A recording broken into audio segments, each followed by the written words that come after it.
Good morning. What is fantasy? What is reality? And why can't we stop?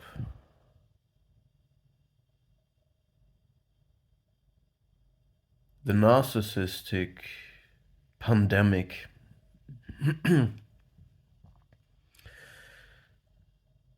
So, for this video, for this talk, I want to give you some assumptions, pre-assumptions. I assume that fantasy truly is a foundation of the human species. You can test it yourself if you ask yourself, what is reality really, if you try to grasp it in a raw and pure form? And if you ask yourself, what is fantasy, and if you try to grasp it, for me, it's much easier to describe fantasy. So I assume fantasy is a human condition.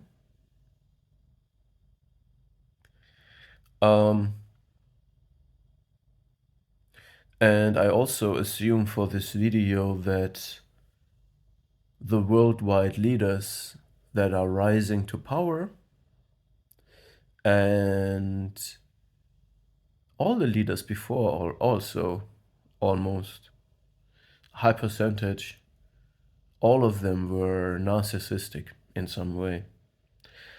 So I assume that narcissism, the condition of this NPD condition, can at the moment be seen as a beneficial adaptation to the system we're living in, to the times we're living in. And I assume that it is all pervasive. It invades every movement. So I already told you, I believe that. Sorry. I have not had my coffee. I believe that Karl Marx is a good. Why do I not remember this simple word always when I make a video? That Karl Marx is a simple example for a covert narcissist that has just revenge fantasies and is in a victimhood mentality and just wants to emasculate and behead the evil capitalism that is the devil itself, and Karl Marx is the victim that will rise to grandiose power, harnessing the revolutionary energy of other people. But this is just one example. I believe that in every far left and far right movement, we have narcissism as a reigning principle, and also in everything in between. Okay, so it undermines everything. It is all pervasive. It conquers and hijacks benevolent projects, good ideas. No matter whether we talk about the World Health Organization, I don't know it for real. I'm not. This is not supposed to be a political talk, or the European Parliament, or the wokeism movement, or anything. These are good ideas, maybe, but everything is invaded and hijacked in the end by narcissists. They are the top competitors when it comes to invade a fantastic space and sabotage everything and make it self-serving. Okay?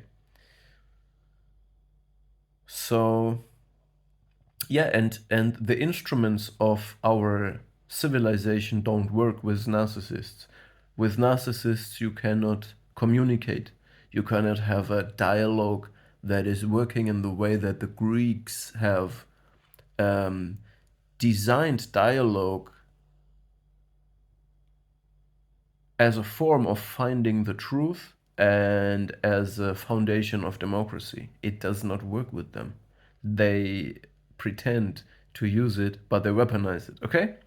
So, yeah, I assume whether it's left or right wing politics, whether it's a victimhood movement, whether it's sheer overt dominance, whether it's toxic masculinity or toxic femininity, everything it's all pervasive.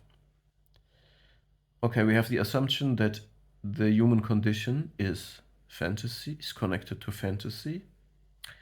We have the assumption that narcissism cannot be stopped anymore, and it's all pervasive. Okay, I think we can start the talk. Let me drink a little bit of coffee and be right back. That's good.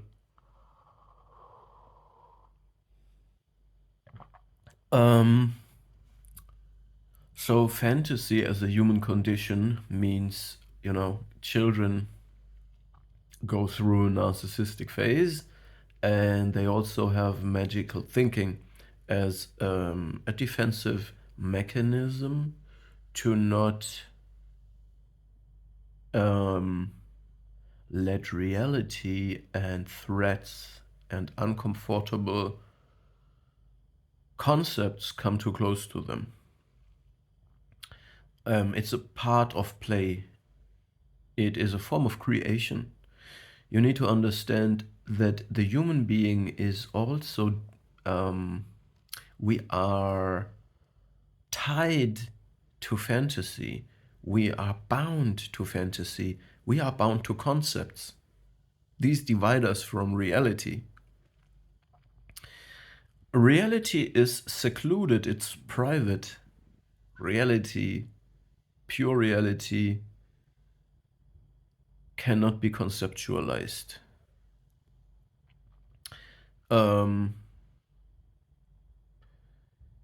disturbing thing about narcissistic abuse when you're exposed, so my new definition of narcissistic abuse is being exposed to a narcissistic shared fantasy, because it's an infected special form of fantasy, a malignant fantasy.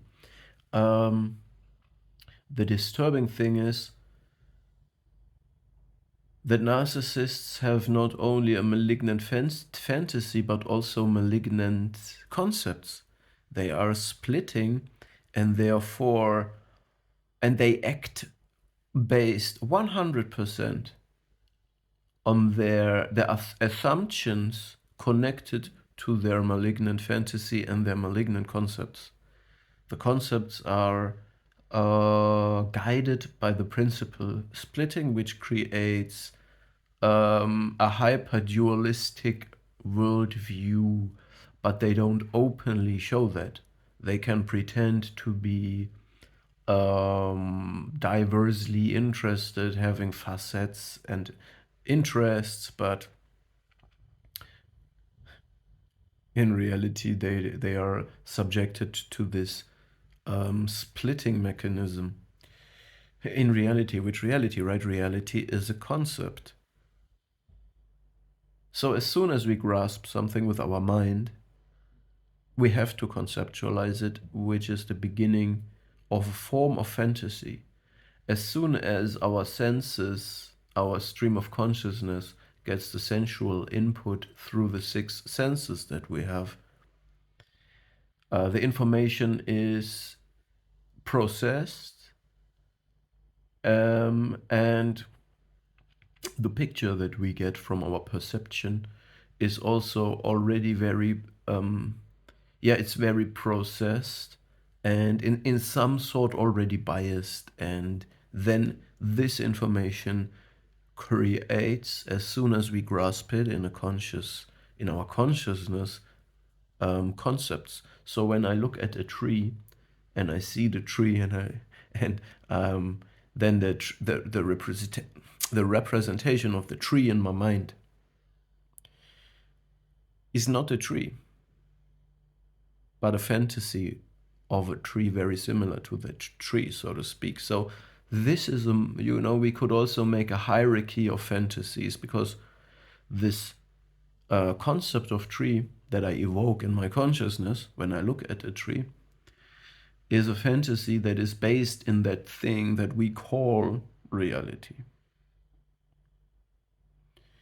But when I dream of a tree, or when I close my eyes here now in the room and I summon a tree in my mind, this is not based in this reality, in this what we call reality, but yeah, we are bound to fantasy and concepts, and we could make a hierarchy depending on this representation, or depending on the origin of the fantasy and the concept. Okay, so is this concept, this picture, rooted in a real representation, in a physical representation external of myself, or not? You realize something? Narcissists within their shared fantasy internalize everything. Therefore, they are delusional, because they are acting only exclusively based on fantasies that are not rooted in reality, and they mix it with those fantasies and concepts that are really not rooted in reality, because they can't tell them apart. They're just on the side notes, and then they interact with you based on that. And this distorts your mind. This is crazy making, okay?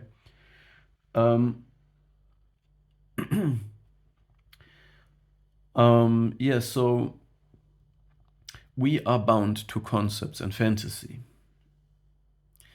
But fantasy is not a bad thing. Fantasy is a creative process. So perception creates fantastic pictures rooted in reality. Perception creates concepts rooted in reality. Fantasy can grab these and create with them, as if you would go into another probability branch of reality, into another you try something, let's say I try to pick a branch of this tree and work a small artwork out of it with a knife. I make something out of it. I can do this in reality, or I can do this in fantasy. So I create a fantasy, I make, and then it leads to a plan to really do it. So in other words, fantasy is a form of simulating reality. So it takes any given spot that is still rooted in reality, even though it is a form of fantasy and concept, and then it is a new timeline, a new probability branch of reality. It's branching off, and I go down this path in my fantasy, and it can create a plan to action and calls to action. I will really do it. I try 4 or 5 of these branches, and then I find one that I like the most, and then I go down this one in reality. So this is reality planning. But I can also fantasize just for the joy of it, or to escape a reality that otherwise would be boring or even uncomfortable. So fantasy is a form of creation. And whatever we experience is always in our consciousness, right? So whether the tree is real or the tree is not real is always on the stage of consciousness, okay? I need another zip of coffee. Okay, I think we have very well described perception, consciousness, and fantasy now, and the different forms of it and a hierarchy, a possible hierarchy. And dreams have their own space, and I will not talk about them more right now. But they are very magnificent, because sometimes we can't tell them apart of reality, or they are very real, yet they are really just fantasy. I also find it, one thing that I find very absolutely stunning is when you dream of an instrument and someone is playing absolutely mind-blowing music on it, or you listen to a song that somebody sings and it's absolutely mind-blowing. But I am not a composer or a singer. Who is creating this? Why can't I do this in my conscious state, but I can do it in a dream? That is just a side note. Okay. So yeah. Now, okay, we have talked about the fantasy. Let me now go to the reality for a second. Yeah, reality is hard to grasp as a human being, because as soon as we grasp it and talk about it, it is already a concept. So we can also use technology, whether it's a super evolved microscope or the James Webb telescope. We always get pictures that are in nature self-similar patterns. So, right, when we zoom out or zoom in into the cosmos, it's always self-similar patterns that we see. Like the Mandelbrot set creates fractal. You can do fractal zooms, and they are always self-similar but always different. Like a tree, like the leaf of a tree is a representation of the whole tree. And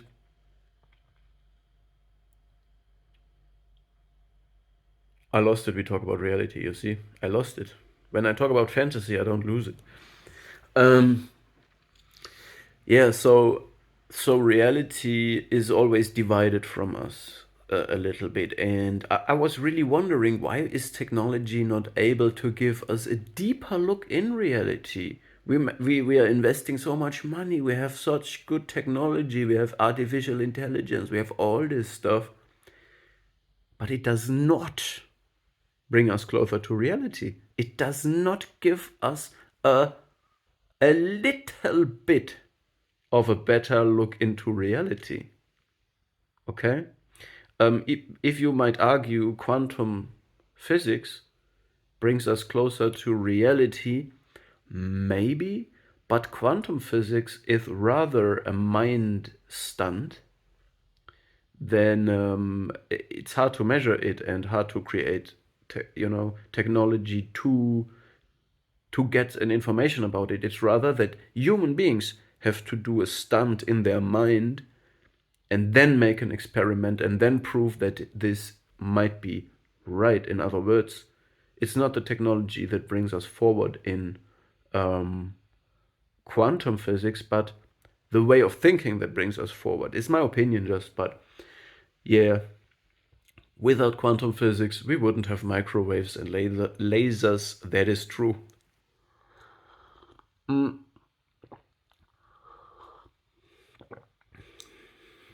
By the way, quantum physics can be used very well, the concepts, to describe human relationships and narcissism as well. But this would go too far now. We try to talk about reality, but we can't, right? No, of course, then there is this concept that, or also, you know, technology did not bring us this concept of reality, but gurus and people who meditate and people who just let it go, who not stop minding, like Miyamoto Musashi, the famous samurai, also suggested Mushin, the no mind, like people searching the flow experience, people who stop self-improving, people who surrender to love. They stop creating concepts. They stop conceptual thinking. They stop fantasizing, probably even. They let go of the need to leave reality via fantasy. They surrender. And then they are. And as soon as you try to speak, you abstract, you zoom out, you leave reality into the world of concepts and fantasy. Okay, now we spoke about fantasy and reality. It's time for another coffee.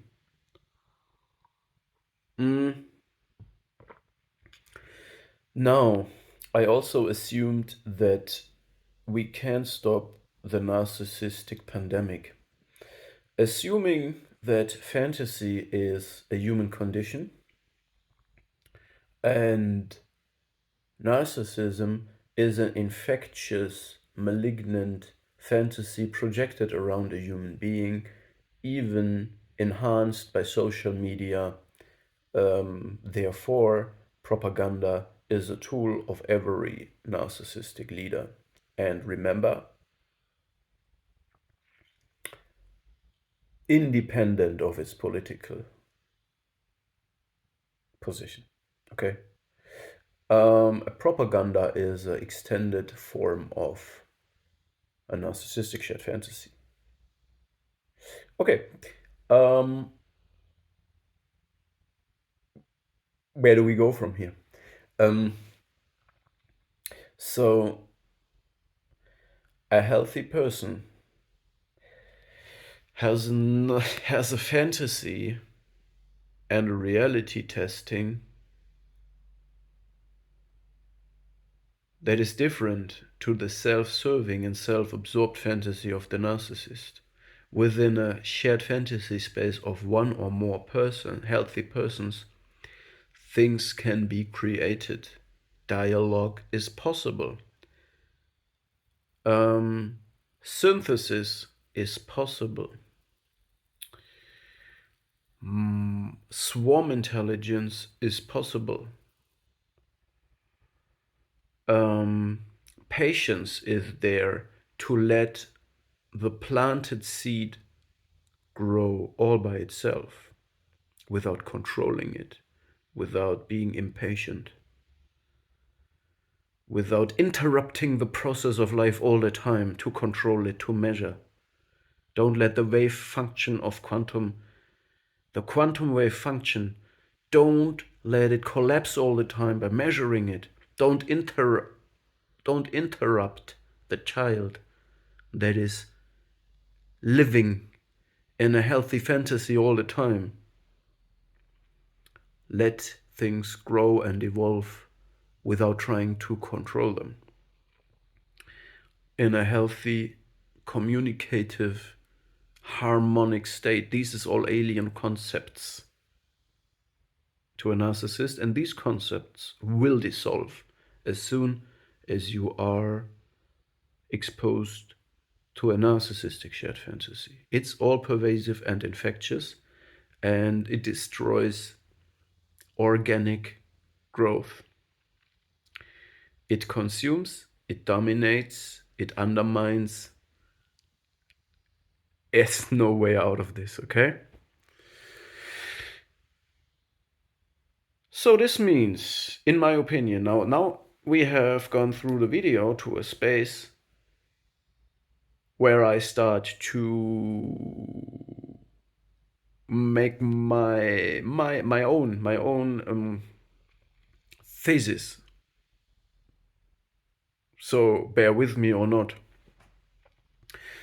I assumed narcissism can be stopped, independent of the political movement or position, whether it's victimhood, competitive victimhood, or raw overt dominance of toxic masculinity, toxic femininity, whatever. It's everywhere.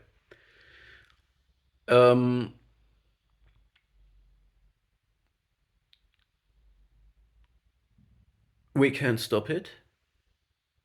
It's everywhere. It means to fight it would be a rebellion, and rebellion is rooted in a form of victimhood. It means I'm fighting it now. I invest all my energy into it because I'm a victim of it. And therefore I get very controllable. Because I would indirectly give secondary supply to the all-pervasive narcissism around me. So another attempt would be, what I think is, let me frame it differently. I think we can contain it on an individual level, which means we can work on ourselves. And what I suggest for myself to do is to not demonize fantasy per se. So I will love my own fantasies and I will be good to them, but I do not attach to them too much.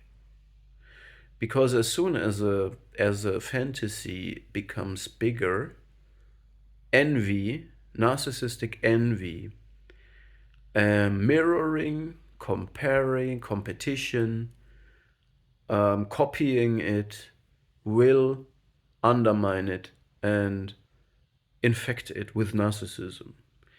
Therefore, I have this picture of an oak tree that grows its fruit, its fantasies, but lets them go. No tree eats its own fruits. My fruits are not there to supply me. My fantasy is there for me in a moment, but it is in a separation, individuation of me, and it will separate from me, and it will be gone, and I can do nothing about it. So I try to stay detached of my fantasies, but as long as I have them, I love them and I protect them.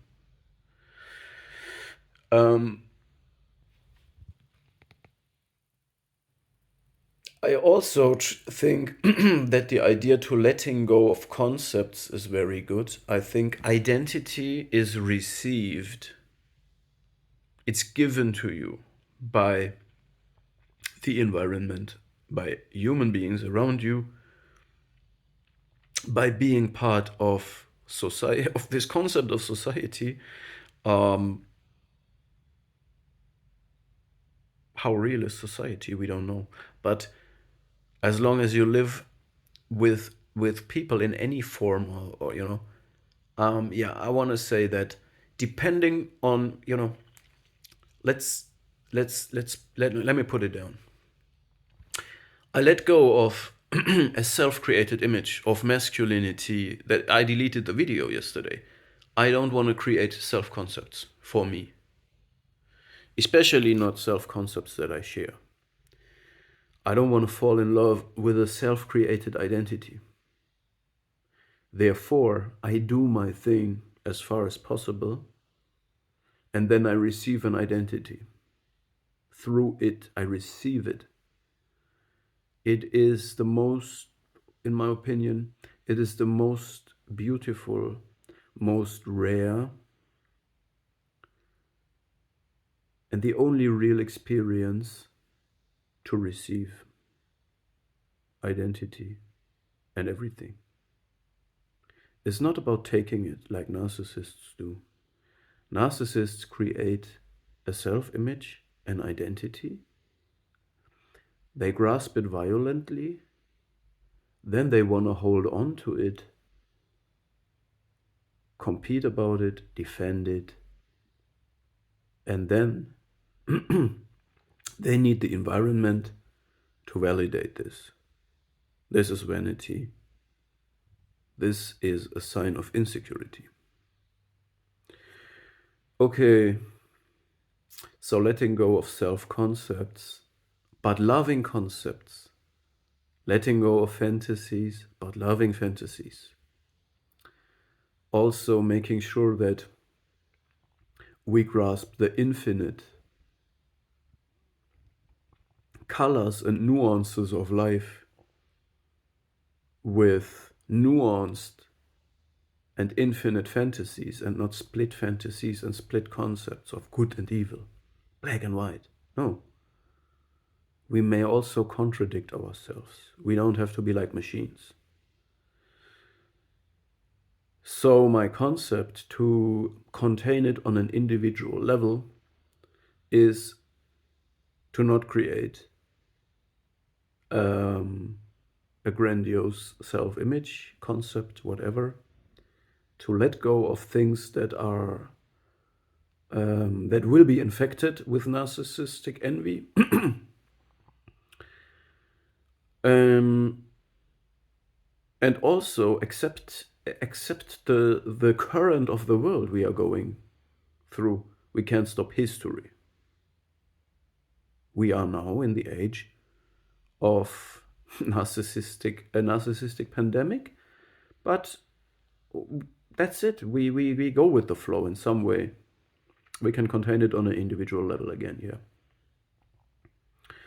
But to fight, if you would fight it desperately and try to wake everybody up and, turn the tide, it's impossible.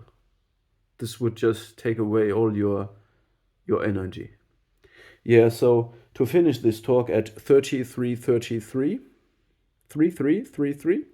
I just want to say that I wrote down something. Fantasy might be fueled by libido, and for narcissists by death Trudeau. Therefore, a healthy fantasy leads to creation, while a malignant fantasy fueled by death Trudeau, by death drive, leads inevitably to destruction. I don't want to have destruction as the last word. Creation. Okay, now this, I hope. I hope I could lay it down in some way what I wanted to say, and let's stay in the movement, in the process on this topic. Thank you for listening. 33 minutes and 33 seconds. It's absolutely insane.